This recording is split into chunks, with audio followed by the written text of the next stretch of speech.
જય શ્રી કૃષ્ણ ફ્રેન્ડ્સ, મારી ચેનલમાં તમારું સ્વાગત છે।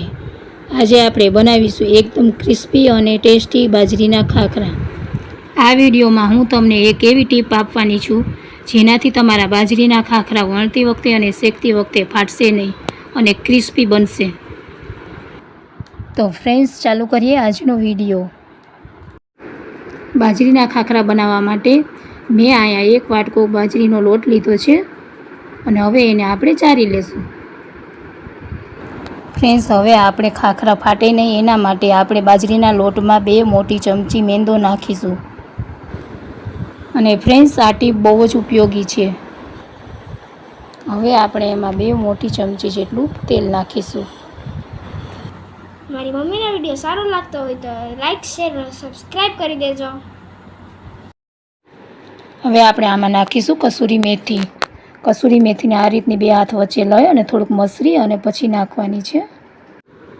ફ્રેન્ડ્સ, આ બાજરીના ખાખરા સવારે ચા સાથે નાસ્તામાં ખાવાની પણ બહુ જ મજા આવે છે।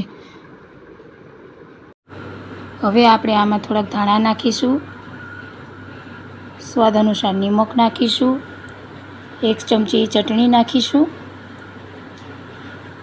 અને અડધી ચમચી ધાણા જીરું નાખીશું, અડધી ચમચી ચાટ મસાલો નાખીશું। હવે આપણે આ બધું સરખી રીતે મિક્સ કરી લેશું અને થોડું થોડું પાણી ઉમેરતા જશું અને લોટ બાંધતા જશું। એકસાથે પાણી નાખવાનું નથી, થોડું થોડું જ પાણી ઉમેરતું જવાનું છે। આપણે આ રીતના લોટ બાંધતા જશું। આ આપણો લોટ બંધાઈને તૈયાર થઈ ગયો છે। રોટલીના લોટ જેવો જ બાંધીશું, બહુ કઠણ લોટ રાખવાનો નથી અને લોટને સરખી રીતે મસળી લેવાનો છે। હવે આપણે લોટનો નાનો એવો ભાગ લઈ અને એને વણી લેશું। આપણે રોટલીની જેમ જ વણવાનો છે, પતલો એવો, મીડિયમ થિકનેસ રાખવાની છે એની। હવે આપણે આને શેકી લેશું।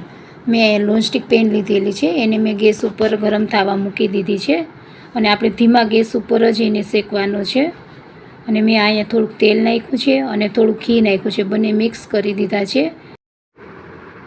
હવે આપણે બીજી બાજુ તેલ અને ઘી લગાવી અને એને આપણે બીજી બાજુ ફેરવી નાખીશું અને આ રીતના આપણે એને શેકાવા દેશું।